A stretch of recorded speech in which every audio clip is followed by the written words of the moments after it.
Hello student आज आम आलोचना करवा स्वाधीन देशर शिक्षा चिंतार जेतिक सिलेक्शन बछा बछा सिलेक्शन क्वेश्चन एमसीक्यू तो आलोचना करवा चलो संक्षिप्त उत्तरमूलक चार गोटी संभाव्य ठीक मत पे आम यूनिट वाइज कम्प्लीट करवा तो आमको सहज हे 40टा एमसीक्यू पड़ूँ ना 40टा से आम 40 ରୁ 40 रखापे सब यूनिट को कवर करने पड़ो से यूनिट वाइज जिते भी सिलेक्शन क्वेश्चन लेके आई तुम 2 ରୁ 3 बार देखीदे तुमको मन रही सिलेक्शन ये जोटा एमसीक्यूटा तो तुमको बेसी कष्ट करने पड़ोनी ओके आलोचना कर चलो तो प्रथम क्वेश्चन है जिला परिषद परिचालित आंचलिक सभा प्रथम विषय भाव विचार होगापाई क्यों विषय रखा तो पे शिक्षा ना स्वास्थ्य ना कृषि ना शिल्प जब प्रथम सभा कौन थी पे हाँ कृषि थिला ओके आउ शिक्षा सभा तले थिला बोली कह जिला परिषद परिचालित सभार शेष विचार विषय कौन थिला ना कौन ना शिक्षा थिला पे मुझे कहबी डायरेक्ट आंसर कहीदे तुम हेल्पफुल हे टाइम भी मैनेजमेंट हे ओके तो टाइम तो ना ए पढ़ाई से मुझे खाली आंसरटा कहीदे ओके रहा जिला परिषद परिचालित सभार विषय सॉरी जिला परिषद परिचालित सभार शिक्षा विषय विचार लगी क्यों स्थान थिला ना शिक्षाटा कौट ना सभा तले थिला ओके सरकारी योजना को साधारण लोके बुझुना कि बुझा से इच्छा ना कारण लोक मानकर विशेष डेस्क ना ना विशेष कौन ज्ञान ना मनीष मन को प्रथम केउठारे सजाड़ी तापर योजना कथा कहले सी बुझीपर प्रथम कौन शिक्षार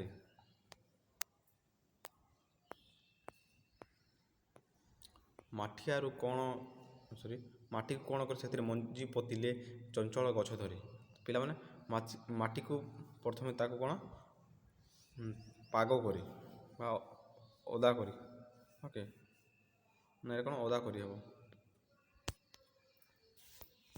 तापर मंजी पोतिले गछ चंचल धरे ओके पड़िया भूई फसल बुणिले किए चोरी जाती ना गोरी चोरी जाती किए गोरु गोरु लेखक मतरे मनीष मन को प्रथम शिक्षार सुजोग कि कथा कहले से बुझीपर कौ कथा ना योजना कथा पे ओके लेखक आजिकल जुग क्यों जुग बोली कहते योजना जुग कह डायरेक्ट आंसरटा कर दूसरी पे खराब भावेनि आउ टाइम भी मैनेजमेंट हम ये गोटे वीडियो देख लो गोटे वीडियो देखिपार ओके भलसे पूरा रिविजन चलुचे लोक मैंने कौन हो उन्नयन कार्य पछरे पड़ जाती बोली जातिसंघ शिक्षा रिपोर्ट कहते अशिक्षित निरक्षर ओके अशिक्षित निरक्षर हो जाती जाति शिक्षा उन्नयन प्रकाश करते केहू महादेश निरक्षर सब बड़ समस्या पे कौ आम एशिया ओके योजना अर्थ विभाग को विचार को आसिले प्रथम आघात क्यों विभाग पड़े ना शिक्षा विभाग उन्नयन लंबा रिपोर्ट देवा ना आम मैंने मुग्ध जे वस्तुर क्यों मूल्य विषय चिंता करने आमको केवल बोली बेल न थाए बोली कह ना कौटा मौलिक ना वास्तव ना आनुमानिक तो पे डाउट अच्छी आनुमानिक भाई लगुच ये देखी 13 नंबर टे ओके मुझे देखी कहि आम शासन पद्धति क्यों मानक विशेष मूल्य ना ना आम शासन ना गवेषणा मानक गवेषक किसी मूल्य ना बोली कह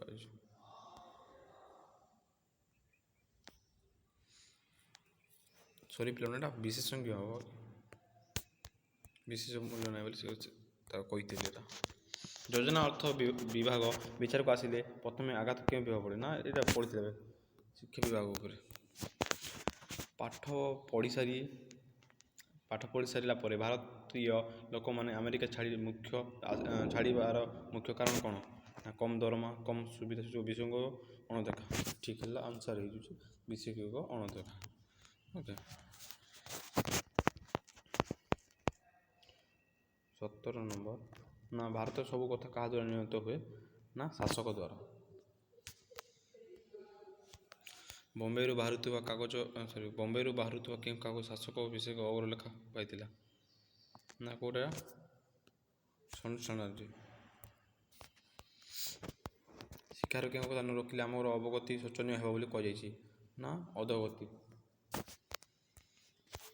शिक्षा राज्य में एक ଅବସ୍ଥା ଆସି ପହଞ୍ଚିଗଲାଣି ବୋଲି ଲେଖକ କହିଛନ୍ତି। ନା କେଉଁଟା କେଉଁଟା ନିରୁପାୟ। ଲେଖକ ଶିକ୍ଷା କମିଶନକୁ ଅନ୍ୟାନ୍ୟ ବିଷୟ ମଧ୍ୟରେ କେଉଁ ପଦ୍ଧତି ପ୍ରତି ବିଶେଷ ଦୃଷ୍ଟି ଦେବାକୁ ଅନୁରୋଧ କରିଛନ୍ତି? ନା କେଉଁଟା ପଠନ ପଦ୍ଧତି, କେଉଁଟା ଶିକ୍ଷା ପଦ୍ଧତି।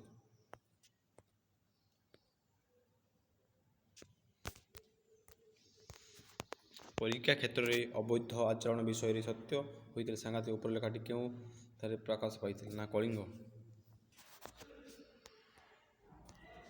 ଯେଉଁ ଦେଶରେ ମୌଳିକ ପୁସ୍ତକ ଲେଖା ହୋଇପାରିବନି ସେଠାରେ କାହାର ସ୍ଫୁରଣ ହୋଇପାରିବ ନାହିଁ? ନା ମୌଳିକ ଜ୍ଞାନ।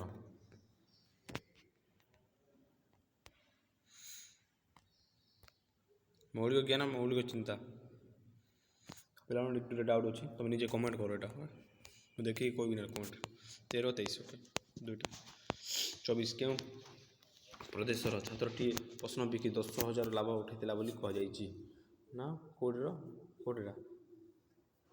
ଆନ୍ଧ୍ରପ୍ରଦେଶର। ଓକେ। ଜଣେ ସ୍କୁଲ ଶିକ୍ଷକ ମତାନୁଯାୟୀ ଯଦି ଆଜିକାଲି କୌଣସି ଅନୁଷ୍ଠାନର ବହୁତ ଛାତ୍ର ଖୁବ୍ ଭଲ ଫଳ ଦେଖାଉଛନ୍ତି ତେବେ ସେ ପ୍ରକାର ଫଳକୁ ଅନ୍ୟମାନେ କେଉଁ ଚକ୍ଷୁରେ ଦେଖିପାରନ୍ତି? ନା ସନ୍ଦେହ। କେଉଁଠାରୁ ପାଣି ଝରିଲା ପରି ବର୍ଷଯାକ ପରୀକ୍ଷା ଫଳ ଆସ୍ତେ ଆସ୍ତେ ବାହାରୁଛି ବୋଲି ଲେଖକ କହିଛନ୍ତି? ନା ହୀରାକୁଦ ବନ୍ଧରୁ। କଣ ପାସ୍ କରି ଲୋକେ ମାଜିଷ୍ଟ୍ରି କାମ ଚଳାଇ ଦେଉଥିଲେ?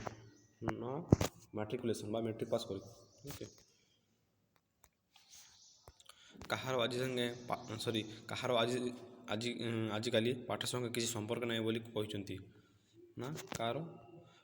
ଛାତ୍ରର, ଶିକ୍ଷାନୁଷ୍ଠାନର, ଅକ୍ଷରର। ନା ଅକ୍ଷରର।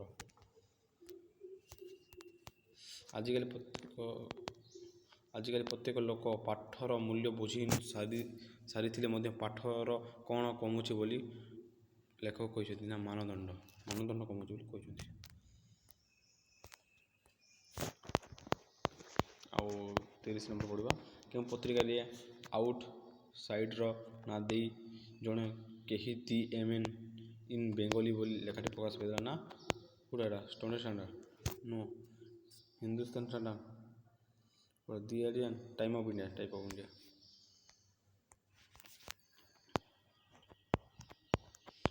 ଏ ଦେଶରେ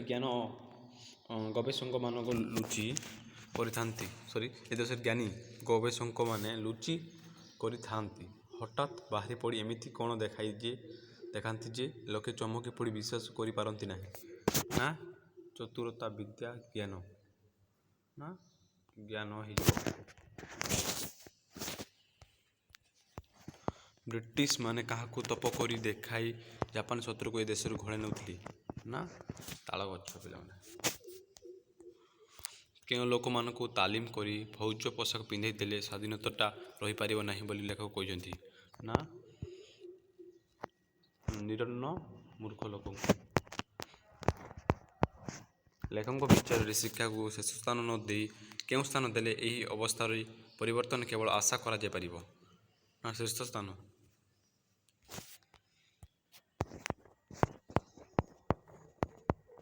ତ ପିଲାମାନେ 30ଟା କୋଶ୍ଚିନ୍ ଥିଲେ ଯେଉଁଟା ଏଇଟା ତ ଆମେ ଆଲୋଚନା କରିଦେଇଛେ ଏଇଠି 34ଟା ପିଲାମାନେ 34ଟା ଯେଉଁ ଅଛିଲା। ତ ଯେମିତି ଆମେ ୟୁନିଟ୍ ୱାଇଜ୍ ଆରମ୍ଭ କରୁଛେ ସେମିତି ଏଇଟା ସରେଇଦେଲି। ପିଲାମାନେ ମୁଁ ଏଇଟା ଏବେ ଶୋଇକି ଉଠିକି ପଢ଼େଇଛି ତୁମକୁ। ଓକେ, ଭିଡ଼ିଓଟି ତିଆରିଛି ତ କିଛି ତ୍ରୁଟି ରହିଥିଲେ ମୋତେ କ୍ଷମା କରିଦେବେ। ତ ପିଲାମାନେ ତୁମକୁ ମୁଁ 100% ମୋ ଫୋକସ୍ଟା ଦେଇଛି ଆଉ ତୁମ ଭଲ ପଢ଼ିବାକୁ ମୁଁ ଅଛି ଏମ୍। ତ ପିଲାମାନେ ଯେତେ ନୋଟ୍ କରିବା ତୁମେ କରି ପକାଉଛି ଆଉ ତୁମକୁ ପଢ଼ଉଛି। ତ ପିଲାମାନେ ୟୁନିଟ୍ ୱାଇଜ୍ ଆମେ ଆରମ୍ଭ କରିଛେ। ତ ୟୁନିଟ୍ଟା ସରିଗଲା, ନେକ୍ସଟଟା ଆମେ ଆରମ୍ଭ କରିବା। ଆମେ ସରେଇଦେବା ଏକ୍ଜାମ୍ ଆଗରୁ। ଓକେ, ତ ରହୁଛି। ଜୟ ହିନ୍ଦ, ଜୟ ଭାରତ ଗାଇସ୍। ଭଲସେ ପଢ଼।